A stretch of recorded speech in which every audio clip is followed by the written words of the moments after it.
ನಂಬತಕ್ಕ ಸಾಕ್ಷಿಯು, ಸತ್ತರೊಳಗಿಂದ ಮೊದಲು ಎದ್ದು ಬಂದವನು, ಭೂರಾಜರ ಒಡೆಯನೂ ಆಗಿರುವ ನಮ್ಮ ಕರ್ತನಾದ ಯೇಸು ಕ್ರಿಸ್ತನ ಅತ್ಯಧಿಕವಾದ ಕೃಪೆಯು ಸಮಾಧಾನವು ತಮಗೂ ತಮ್ಮ ಕುಟುಂಬದ ಪ್ರಿಯರೆಲ್ಲರಿಗೂ ಹೆಚ್ಚೆಚ್ಚಾಗಿ ಉಂಟಾಗಲಿ. ಹೃದಯಂಗಮ ಮಾತು ಎನ್ನುವ ಈ ಮುಂಜಾನೆ ವಾಕ್ಯದ ಅಂದ ಸರಣಿಯಲ್ಲಿ ಈ ತಿಂಗಳು ನಾವು ಪ್ರಕಟಣೆಯ ಪುಸ್ತಕದಲ್ಲಿ ಯೇಸು ಎಂಬ ಶೀರ್ಷಿಕೆಯಲ್ಲಿ ಧ್ಯಾನಿಸುತ್ತಿರುವಲ್ಲಿ ಈ ದಿನ ನಾವು ಧ್ಯಾನಿಸುವಂಥ ದೇವರ ವಾಕ್ಯದ ಭಾಗ ಪ್ರಕಟಣೆಯ ಪುಸ್ತಕ 1ನೇ ಅಧ್ಯಾಯ 5-6 ವಚನಗಳು. ಪ್ರಕಟಣೆ ಪುಸ್ತಕ 1ನೇ ಅಧ್ಯಾಯ 5-6 ವಚನಗಳು. ಆತನ ಸಿಂಹಾಸನ ಮುಂದಿರುವ 7 ಆತ್ಮಗಳಿಂದ ಮತ್ತು ನಂಬತಕ್ಕ ಸಾಕ್ಷಿಯು, ಸತ್ತರೊಳಗಿಂದ ಮೊದಲು ಎದ್ದು ಬಂದವನು, ಭೂರಾಜರ ಒಡೆಯನೂ ಆಗಿರುವ ಯೇಸು ಕ್ರಿಸ್ತನಿಂದ ನಮಗೆ ಕೃಪೆಯೂ ಶಾಂತಿಯೂ ಆಗಲಿ. ನಮ್ಮನ್ನು ಪ್ರೀತಿಸುವವನು, ತನ್ನ ರಕ್ತದ ಮೂಲಕ ನಮ್ಮನ್ನು ಪಾಪಗಳಿಂದ ಬಿಡಿಸಿದವನು, ನಮ್ಮನ್ನು ರಾಜ್ಯವನ್ನಾಗಿಯೂ ತನ್ನ ತಂದೆಯಾದ ದೇವರಿಗೆ ಯಾಜಕರನ್ನಾಗಿಯೂ ಮಾಡಿದವನು ಆಗಿರುವ ಆತನಿಗೆ ಈಗ ಯುಗಾಂತರಗಳಲ್ಲಿ ಮಹತ್ವಗಳಿರಲಿ. ಆಮೇನ್.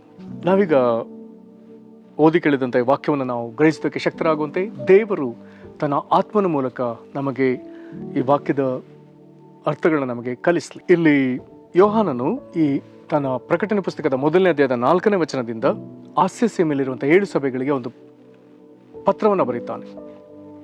ಇಲ್ಲಿ 7 ಸಭೆಗಳಿಗೂ ಇದೊಂದು ಹುದುವಾದ ಪತ್ರ, ಕಾಮನ್ ಲೆಟರ್. ಇಲ್ಲಿ ಆತನು ಅದನ್ನು ಬರೆಯುವಾಗ ಆ ಸಭಿಕರಿಗೆ ಮೊದಲು ತನ್ನ ವಂದನೆಯನ್ನು ತ್ರಯೇಕ ದೇವರ ಹೆಸರಲ್ಲಿ ಆತನು ಸಲ್ಲಿಸ್ತಾನೆ. ಆದರೆ ತ್ರಯೇಕ ದೇವರ ಹೆಸರನ್ನು ಹೇಳುವಾಗ ಆತನು ತಂದೆಯಾದ ದೇವರಿಗೆ ಆತನು ಕೊಡುವಂಥ ವಿವರಣೆ, ಪರಿಶುದ್ಧಾತ್ಮನಾದ ದೇವರಿಗೆ ಆತನು ಕೊಡುವಂಥ ವಿವರಣೆ, ಯೇಸು ಕ್ರಿಸ್ತನ ಕುರಿತಾಗಿ ಕೊಡುವಂಥ ವಿವರಣೆ ಎಲ್ಲವೂ ವ್ಯತ್ಯಾಸವಾಗಿದೆ. ತಂದೆಯಾದ ದೇವರ ಕುರಿತಾಗಿ ಹೇಳುವಾಗ ಆತನು ಇಲ್ಲಿ ವರ್ತಮಾನ ಭೂತ ಭವಿಷ್ಯತ್ ಕಾಲಗಳಲ್ಲಿರುವ ಆತನು ಎಂಬುದಾಗಿ ಹೇಳ್ತಾನೆ. ನಂತರದಲ್ಲಿ ಪವಿತ್ರಾತ್ಮನ ಕುರಿತಾಗಿ ಹೇಳುವಾಗ ಆತನ ಸಿಂಹಾಸನ ಮುಂದಿರುವಂಥ 7 ಆತ್ಮಗಳಿಂದ ಎಂಬುದಾಗಿ ಹೇಳ್ತಾನೆ. ನಂತರದಲ್ಲಿ ಯೇಸು ಕ್ರಿಸ್ತನ ಕುರಿತಾಗಿ ಹೇಳುವಾಗ ಆತನು ಈ 3 ಸಂಗತಿಗಳನ್ನು ವಿಶೇಷವಾಗಿ ಹೇಳ್ತಾನೆ. ನಂಬತಕ್ಕ ಸಾಕ್ಷಿಯು, ಸತ್ತರೊಳಗಿಂದ ಮೊದಲು ಎದ್ದು ಬಂದವನು ಮತ್ತು ಭೂರಾಜರ ಒಡೆಯನೂ ಆಗಿರುವ ಯೇಸು ಕ್ರಿಸ್ತನಿಂದ ನಿಮಗೆ ಕೃಪೆಯೂ ಶಾಂತಿಯೂ ಆಗಲಿ. ಇಲ್ಲಿ ಹೀಗೆ ಆತನು ವಂದನೆಗಳನ್ನ ಹೇಳ್ತಾನೆ. ಈ ವಂದನೆಯಲ್ಲಿ ಈಗ ಯೇಸು ಕ್ರಿಸ್ತನ ಕುರಿತಾಗಿ ಹೇಳಿದಂಥ ಸಂಗತಿ, ಅದರ ನಂತರ ಮತ್ತೆ 6ನೇ ವಚನದ ತನಕವು ಯೇಸು ಕ್ರಿಸ್ತನ ಕುರಿತಾಗಿ ಹೇಳಲ್ಪಟ್ಟ ಮಾತುಗಳನ್ನ ನಾವು ಧ್ಯಾನಿಸ್ತೇವೆ. ಇಲ್ಲಿ ವಂದನೆ ಭಾಗದಲ್ಲಿ ಯೇಸು ಕ್ರಿಸ್ತನ ಕುರಿತಾಗಿ 3 ಸಂಗತಿಗಳು. ನಂಬತಕ್ಕ ಸಾಕ್ಷಿ ಎಂಬುದಾಗಿ ಹೇಳುವಾಗ ಇದು ಯಾವುದೋ ಒಂದು ಕಟ್ಟುಕತೆಯೋ ಅಥವಾ ಕಾಲ್ಪನಿಕ ಕಥೆಯೋ ಅಲ್ಲವೇ ಅಲ್ಲ. ನಂಬತಕ್ಕ ಸಾಕ್ಷಿ ಎಂಬುದಾಗಿ ಹೇಳಲ್ಪಟ್ಟದ್ರಿಂದ ಇದು ಚರಿತ್ರೆಯಲ್ಲಿ ಇರುವಂಥ ಘಟನೆ, ಚರಿತ್ರೆ ಆಧಾರಿತ ಘಟನೆಗಳು. ಇದು ಚರಿತ್ರೆ ಎಂಬುದಾಗಿ ಹೇಳುವಾಗ ಇದರಲ್ಲಿ ಕೆಲವಾರು ಅಂಶಗಳನ್ನ ನಾವು ಗಮನಿಸಲೇಬೇಕು. ಒಂದು ಚರಿತ್ರೆಯ ಒಂದು ಘಟನೆ ಇರುವುದಾದರೆ, ಚರಿತ್ರೆಯಲ್ಲಿ ಒಂದು ಘಟನೆ ಇರುವುದಾದರೆ ಅದಕ್ಕೊಂದು ಕಾಲವಿದೆ, ನಿರ್ದಿಷ್ಟ ಸ್ಥಳವಿರ್ತದೆ ಮತ್ತು ನಿರ್ದಿಷ್ಟ ವ್ಯಕ್ತಿ ಇರ್ತಾನೆ. ಒಂದು ಕಾಲದಲ್ಲಿ, ನಿರ್ದಿಷ್ಟ ಸ್ಥಳದಲ್ಲಿ ಅಥವಾ ಸ್ಥಳಗಳಲ್ಲಿ ಒಬ್ಬ ವ್ಯಕ್ತಿಯಿಂದ ಆಗುವಂಥ ಕಾರ್ಯಗಳು ಅಥವಾ ಒಬ್ಬ ವ್ಯಕ್ತಿಗೆ ಸಂಬಂಧಪಟ್ಟಂಥ ಅನೇಕ ಕಾರ್ಯಗಳು. ಇದರ ಜೊತೆಗೆ ಸ್ಥಳ ಇರೋದಾದರೆ ಆ ಸ್ಥಳಕ್ಕೆ ಸಂಬಂಧಿಸಿದ ಘಟನೆಗಳೊಂದಿಗೆ ಸಮಕಾಲೀನ ಸ್ಥಳಗಳು ಇರ್ತದೆ, ಅಕ್ಕಪಕ್ಕದ ಸ್ಥಳಗಳು ಇರ್ತದೆ. ಒಂದು ದೇಶ ಇದ್ದರೆ ಅದರ ಅಕ್ಕಪಕ್ಕದ ದೇಶವಿರ್ತದೆ. ಹಾಗೆ ಒಬ್ಬ ವ್ಯಕ್ತಿಯ ಕುರಿತಾಗಿ ನಾವು ಹೇಳೋದಾದರೆ ಆ ವ್ಯಕ್ತಿಯೊಂದಿಗಿನ ಸಮಕಾಲೀನ ವ್ಯಕ್ತಿಗಳು ಸಹ ಬರ್ತಾರೆ. ಇದೆಲ್ಲವೂ ಒಗ್ಗೂಡಿ ಒಂದು ಚರಿತ್ರೆ, ಒಂದು ಘಟನೆ ಅಥವಾ ಒಂದು ಚರಿತ್ರೆ ಆಗ್ತದೆ. ಹಾಗಾದರೆ ಯೇಸು ಕ್ರಿಸ್ತನ ಕುರಿತಾಗಿ ನಾವಿಲ್ಲಿ ನಂಬತಕ್ಕ ಸಾಕ್ಷಿ ಎಂಬುದಾಗಿ ಹೇಳುವಾಗ ಆತ ನಿರ್ದಿಷ್ಟ ಕಾಲದಲ್ಲಿ ಮೊದಲು ಪ್ರವಾದಿಗಳಿಂದ ನುಡಿಯಲ್ಪಟ್ಟವನು, ನಂತರ ನಿರ್ದಿಷ್ಟವಾಗಿ ಈ ಪ್ರಪಂಚದಲ್ಲಿ ಗೋಚರವಾದವನು.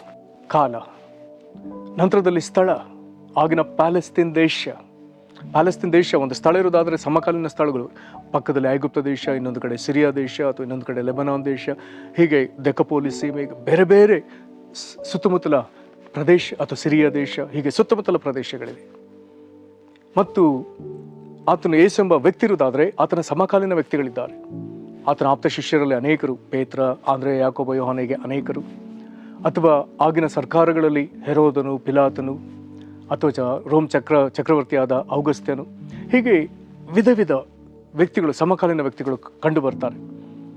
ಹಾಗಾದರೆ ಎಲ್ಲ ಅಂಶಗಳನ್ನ ಪರಿಗಣಿಸುವಾಗ ಯೇಸು ಚರಿತ್ರೆಯಲ್ಲಿ ಕಂಡು ಬಂದದ್ದು ನಿಜ. ಆತನ ಮೂಲಕ ಹೇಳಲ್ಪಟ್ಟ ಪ್ರವಾದನೆಗಳು, ಅದಕ್ಕೆ ಅನುಗುಣವಾಗಿ ಆತನ ಜೀವಿತದಲ್ಲಿ ನಡೆದ ಘಟನೆಗಳು, ಆ ಚರಿತ್ರೆಯಲ್ಲಿ ದಾಖಲಾದ ವಿಷಯಗಳು, ಅನೇಕ ಚರಿತ್ರಕಾರರು, ವಿಶೇಷವಾಗಿ ಜೋಸೆಫಸ್ ಅನ್ನುವಂಥ ಒಬ್ಬ ವ್ಯಕ್ತಿ ಆತನು ಯೇಸು ಕ್ರಿಸ್ತನ ಕುರಿತಾದ ಅನೇಕ ಚರಿತ್ರೆಯ ಬಹು ನಿಖರ ಸಂಗತಿಗಳನ್ನ ಪ್ರಕಟಿಸ್ತಾನೆ.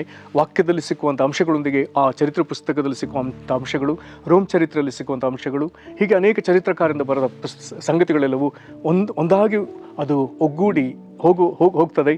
ಯೇಸು ನಂಬತಕ್ಕ ಸಾಕ್ಷಿ. ಆತನ ಕುರಿತಾಗಿ ಯಾವುದೇ ಸಂಗತಿಗಳಿದ್ರೂ ಅದನ್ನು ನಂಬಬಹುದು. ಅನೇಕರಿಂದ ಸಾಕ್ಷಿ ಇದೆ. ಕೆಲವು ವಾಕ್ಯಗಳನ್ನ ಗಮನಿಸುವಾಗ ದೇವರಿಂದ ಸಾಕ್ಷಿ ಇದೆ, ದೇವದೂತರಿಂದ ಸಾಕ್ಷಿ ಇದೆ, ವ್ಯಕ್ತಿಗಳಿಂದ ಸಾಕ್ಷಿ ಇದೆ, ಚರಿತ್ರೆಯಲ್ಲಿ ಸಾಕ್ಷಿ ಇದೆ. ಎಲ್ಲವುಗಳಿಗಾಗಿ ದೇವರಿಗೆ ಸ್ತೋತ್ರ. ಯೇಸುಕ್ರಿಸ್ತನ ಕುರಿತಾದ ಮತ್ತೊಂದು ಪ್ರಾಮುಖ್ಯವಾದ ಅಂಶ, ಸತ್ತೋಳಿಂದ ಮೊದಲೇ ಎದ್ದು ಬಂದವನು. ಇದರ ಸತ್ತೋಳಿಂದ ಮೊದಲೆದ್ದು ಮೊದಲೇ ಪ್ರಥಮ ಫಲ. ಯೇಸುಕ್ರಿಸ್ತನ ಕುರಿತಾದ ಒಂದು ಅದ್ಭುತವಾದ ವಿಷಯ, ಈತನು ಶಿಲುಬೆ ಮರಣ ಅನುಭವಿಸದಕ್ಕಾಗಿ ಭೂಮಿಗೆ ಬಂದ, ಸತ್ತ ಮೇಲೆ ಮತ್ತೆ 3ನೇ ದಿವಸಕ್ಕೆ ತಂದೆಯ ದೇವರು ಈತನನ್ನ ಎಬ್ಬಿಸ್ತಾನೆ. ಯೇಸು ಸತ್ತೋಳಿಂದ ಮೊದಲು ಎದ್ದು ಬಂದವನು. ಸತ್ತವರು ತಿರುಗಿ ಎದ್ದು ಬರ್ತಾರೆ, ಪುನರುತ್ಥಾನದ ವಿಶ್ವಾಸ. ಈ ಭಾಗದಲ್ಲಿ ಇದೊಂದು ಬಹಳ ಅಗ್ರಮಾನ್ಯವಾದ ಒಂದು ವಿಷಯವಾಗ್ತದೆ. ಇದರ ಮೇಲಿನ ನಂಬಿಕೆ ಕ್ರಿಸ್ತನ ಸಭೆಯ ನಂಬಿಕೆ, ಕ್ರಿಸ್ತನ ಶಿಷ್ಯರ ನಂಬಿಕೆ, ಅಪೊಸ್ತಲರ ನಂಬಿಕೆ, ಅಪೊಸ್ತಲರ ಬೋಧನೆ. ಸತ್ತೊಳಗಿಂದ ಈತನು ಮೊದಲೆದ್ದು ಬಂದವನು. ಮತ್ತು ನಂತರದಲ್ಲಿ ಭೂರಾಜರ ಒಡೆಯನು. ಯೇಸು ಸರ್ವಯುಗಗಳ ಅರಸನಾಗ್ತಾನೆ. ಒಂದು ಕಡೆ ಎಲ್ಲಾ ಯುಗಗಳಲ್ಲಿ ಆತನ ಅರಸನಾಗಿಯೇ ಮುಂದುವರೆದಿದ್ದಾನೆ.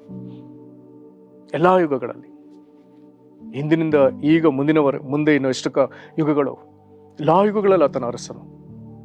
ಅದರಲ್ಲಿ ವಿಶೇಷವಾಗಿ ಆತನ 1000 ವರ್ಷ ಆಳ್ವಿಕೆಯಲ್ಲಿ ಭೂಲೋಕದ ಎಲ್ಲಾ ಜನಾಂಗಗಳು, ಎಲ್ಲ ಅರಸರು ಆತನಿಗೆ ಬಂದು ಅಧೀನರಾಗ್ತಾರೆ. ಹಾಗಾದರೆ ಇಂಥವನಿಂದ ನಮಗೆ ಕೃಪೆಯು ಶಾಂತಿ ಆಗಲಿ, ಇಂಥ ಯೇಸುಕ್ರಿಸ್ತನಿಂದ ನಮಗೆ ಕೃಪೆ ಶಾಂತಿ ಆಗಲಿ ಎಂಬುದಾಗಿ ಆತನು ಬರೀತಾನೆ. ನಂತರದಲ್ಲಿ ಇದೇ 5ನೇ ವಚನದ ಮತ್ತೊಂದು ಭಾಗಕ್ಕೆ ಬರುವಾಗ ವೈಯಕ್ತಿಕವಾಗಿ ನಮಗೆ ಇನ್ನೂ ಕೆಲವು ಸಂಗತಿಗಳನ್ನ ಬರೀತಾನೆ. ಏನು? ನಮ್ಮನ್ನು ಪ್ರೀತಿಸುವವನು. ಯೇಸು ಯಾರು? ನಮ್ಮನ್ನು ಪ್ರೀತಿಸುವನು. ವೈಯಕ್ತಿಕವಾಗಿ ಒಬ್ಬೊಬ್ಬರನ್ನು ಪ್ರೀತಿಸುವವನು. ನಿನ್ನನ್ನು ಪ್ರೀತಿಸುವವನು. ನಿನ್ನನ್ನು ಪ್ರೀತಿಸಿದ್ರೆ ಆತನು ಮಾಡಿದ್ದೇನು? ತನ್ನ ರಕ್ತದಿಂದ ನಮ್ಮನ್ನು ಪಾಪಗಳಿಂದ ಬಿಡಿಸಿದವನು. ನಮ್ಮ ಪ್ರತಿಯೊಬ್ಬರಲ್ಲಿ ಪಾಪವಿದೆ. ದೇವರು ನಮ್ಮ ವಿಷಯದಲ್ಲಿ ವಿಪರೀತವಾಗಿ ಗಂಭೀರವಾಗಿ ಕಾಳಜಿ ವಹಿಸಿದ ಒಂದು ಸಂಗತಿ, ನಮ್ಮನ್ನು ನಮ್ಮ ಪಾಪಗಳನ್ನ ಬಿಡಿಸಬೇಕು. ಹಾಗಾಗಿ ದೇವರೇ ಭೂಮಿಗೆ ಮನುಷ್ಯನಾಗಿ ಬಂದ. ಆತನ ತನ್ನ ರಕ್ತದಿಂದ ನಮ್ಮನ್ನು ಪಾಪಗಳನ್ನ ಬಿಡಿಸಿದ. ನಮ್ಮ ವಿಷಯದಲ್ಲಿ ಆತನು ಮಾಡಿದ ಒಂದು ಶ್ರೇಷ್ಠವಾದ ಸಂಗತಿ. ಇದರೊಂದಿಗೆ ನಮ್ಮನ್ನು ಬಿಡಿಸಿದ ಮೇಲೆ ನಮಗೆ ಯಾವ ವಿಧದ ಸ್ಥಾನ ಕೊಟ್ಟ? ಅಲ್ಲಿ ಮುಂದೆ ಬರೆದದೆ, ನಮ್ಮನ್ನು ರಾಜ್ಯವನ್ನಾಗಿ ತನ್ನ ತಂದೆಯಾದ ದೇವರಿಗೆ ಯಾಜಕರನ್ನಾಗಿ ಮಾಡಿದವನು. ಹಾಗಾದರೆ ಪ್ರಕಟಣೆ ಪುಸ್ತಕದಲ್ಲಿ ಅನೇಕ ಸತಿ ಓದ್ತೇವೆ, ಆತನವನ್ನು ಅರಸರನ್ನಾಗಿ ಮತ್ತು ಯಾಜಕರನ್ನಾಗಿ ಮಾಡಿದ್ದ. ಯೇಸು ಆತನು ಅರಸನೂ ಹೌದು, ಯಾಜಕನೂ ಹೌದು. ನಮ್ಮನ್ನು ಸಹ ಹಾಗೆ ಆತನು ರೂಪಾಂತರ ಪಡಿಸಿದ್ದಾನೆ. ಆ ಜವಾಬ್ದಾರಿಯುತ ಸ್ಥಾನವನ್ನು ನಮಗೆ ಕೊಟ್ಟಿದ್ದಾನೆ. ನಾವು ತಂದೆಯಾದ ದೇವರಿಗೆ ಸೇವೆ ಸಲ್ಲಿಸುವಂತೆ ಅರಸರ ಅಭಿಷೇಕ, ಯಾಜಕರ ಅಭಿಷೇಕ ಹೊಂದಿ ಆತನಿಗೆ ತಕ್ಕ ಸೇವೆಯನ್ನು ಸಲ್ಲಿಸುವವರು.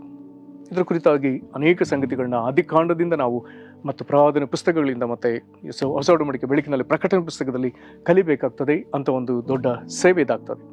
ಇಂಥವನಿಗೆ ಏನಂತೆ ಆಗಿರುವ ಆತನಿಗೆ ಯುಗ ಯುಗಾಂತರಗಳಲ್ಲಿ ಘನ ಮಹತ್ವಗಳಿರಲಿ. ಕರ್ತನಲ್ಲಿ ಪ್ರೀತಿಯುಳ್ಳ ದೇವಜನರೇ, ಯೇಸು ಸರ್ವಯೋಗಗಳಲ್ಲಿ ಘನ ಮಹತ್ವವನ್ನು ಹೊಂದುವಂಥ, ಆರಾಧನೆ ಹೊಂದುವಂಥ ದೇವರು. ಆತನಿಗೆ ಸ್ತೋತ್ರವಾಗಲಿ. ನಾವು ಈ ದಿನ ಪ್ರಕಟಣೆ ಪುಸ್ತಕದ 1ನೇ ಅಧ್ಯಾಯದ 5-6 ವಚನದಲ್ಲಿ ಯೇಸುಕ್ರಿಸ್ತನ ಕುರಿತಾಗಿ ಎಲ್ಲಾ ಸಂಗತಿಗಳನ್ನ ಕಲಿಯುವುದಕ್ಕೆ ದೇವರು ನಮಗೆ ಸಹಾಯ ಮಾಡಿದ್ದಕ್ಕಾಗಿ ಸ್ತೋತ್ರ. ಈತನು ಈ 3 ಸಂಗತಿಗಳಲ್ಲಿಯೂ ಮತ್ತು ನಮಗೆ ವೈಯಕ್ತಿಕವಾಗಿ ಎಂಥವನಾಗಿದ್ದಾನೆ ಎಂಬುದಾಗಿ ನಾವು ಕಂಡಿದ್ದೇವೆ. ಇಂಥ ಮಹತ್ವವುಳ್ಳ ಯೇಸುವಿಗೆ ನಮ್ಮ ಜೀವಮಾನದಲ್ಲಿ ಯಾವಾಗಲೂ ಘನತೆ, ಮಹತ್ವಗಳು ಯಾವಾಗಲೂ ಸಲ್ಲಿಸಲ್ಪಡಲಿ, ಆರಾಧನೆ ಸಲ್ಲಿಸಲ್ಪಡಲಿ. ನಮ್ಮನ್ನು ಒಪ್ಪಿಸಿಕೊಟ್ಟು ಪ್ರಾರ್ಥನೆ ಮಾಡೋಣ. ಭೂರಾಜರ ಒಡೆಯನೇ, ನಂಬತಕ್ಕ ಸಾಕ್ಷಿಯೇ, ಸತ್ತೋಳಿಂದ ಮೊದಲು ಎದ್ದು ಬಂದವನೇ, ನಿನಗೆ ನಾವು ಮಹಿಮೆ ಸಲ್ಲಿಸ್ತೇವೆ. ನಮ್ಮನ್ನು ಪ್ರೀತಿಸಿದವನೇ, ನಾವು ನಿನಗೆ ಮಹಿಮೆ ಸಲ್ಲಿಸ್ತೇವೆ. ನಿನ್ನ ರಕ್ತದಿಂದ ನಮ್ಮನ್ನು ನಮ್ಮ ಪಾಪಗಳಿಂದ ಬಿಡಿಸಿದವನೇ, ನಾವು ನಿನಗೆ ಮಹತ್ವ, ಘನತೆಯನ್ನು ಸಲ್ಲಿಸ್ತೇವೆ. ನಮ್ಮನ್ನು ರಾಜ್ಯವನ್ನಾಗಿಯೂ ತಂದೆಯಾದ ದೇವರ ಸೇವೆಗಾಗಿ ನಮ್ಮನ್ನು ಯಾಜಕರನ್ನಾಗಿಯೂ ಮಾಡಿದವನೇ, ನಿನಗೆ ಯುಗ ಯುಗಾಂತರಗಳಲ್ಲಿ ಸ್ತೋತ್ರ ಸಲ್ಲಿಸಲ್ಪಡಲೆಂಬುದಾಗಿ ನಾವು ನಿನ್ನನ್ನು ಹರಸಿ ಆಶೀರ್ವದಿಸ್ತೇವೆ. ಕರ್ತನೇ, ನಿನಗೆ ಮಹಿಮೆ ಆಗಲಿ. ಇಂಥ ಮಹಿಮೆಯುಳ್ಳ ಕರ್ತನೆ, ನೀನು ನಮಗೆ ದೇವರಾಗಿರುವುದಕ್ಕಾಗಿ ಸ್ತೋತ್ರ. ನೀನು ನಮಗೆ ರಕ್ಷಕನು, ವಿಮೋಚಕನಾಗಿರುವುದಕ್ಕಾಗಿ ಸ್ತೋತ್ರ. ಅಪ್ಪ ತಂದೆ, ನಿನ್ನ ಪ್ರಿಯ ಮಗನಾದ ಯೇಸುಕ್ರಿಸ್ತನಲ್ಲಿ ನಮಗಿಂತ ನಂಬಿಕೆಯನ್ನು ಕೊಟ್ಟದಕ್ಕಾಗಿ ನಿನಗೆ ಸ್ತೋತ್ರ. ನಮ್ಮ ನಿನ್ನ ಕರಗಳಿಗೆ ಒಪ್ಪಿಸಿಕೊಡ್ತೇವೆ. ಯೇಸುಕ್ರಿಸ್ತನ ಹೆಸರಲ್ಲಿ ಬೇಡದೇವೆ ನಮ್ಮ ತಂದೆಯೇ, ಆಮೇನ್. ಕರ್ತನು ನಿಮ್ಮನ್ನು ಆಶೀರ್ವದಿಸಲಿ. ವಂದನೆಗಳು.